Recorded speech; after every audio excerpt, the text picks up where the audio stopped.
আচ্ছা, তোমরা কি ভাবো প্রতিটা জিনিস খুব সহজেই হয়ে যায়? না, আসলে একদমই না।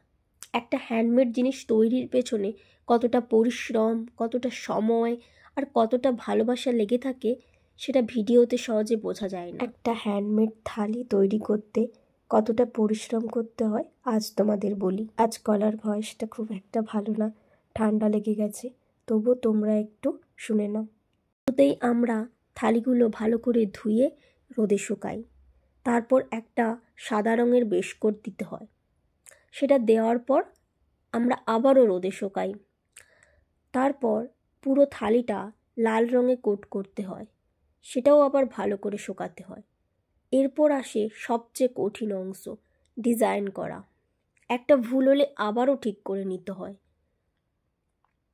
ডিজাইন করার পর সেটা আবারও রোদে শুকানো হয়।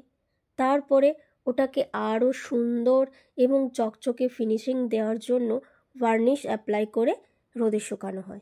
এভাবেই ধাপে ধাপে অনেক সময় আর পরিশ্রম, ভালোবাসা মিলে তৈরি হয় একটি থালি সেট। এই থালি সেটটা তোমাদের কেমন লাগছে জানিও। আর তোমরাও যদি এরকম বানাতে চাও আমার সাথে কন্ট্যাক্ট করতে পারো। আজকের ভিডিও এখানেই শেষ। দেখা হচ্ছে নেক্সট কোনো ভিডিওতে। আর এতক্ষণ ভিডিওটা দেখার জন্য তোমাদের সবাইকে অসংখ্য ধন্যবাদ।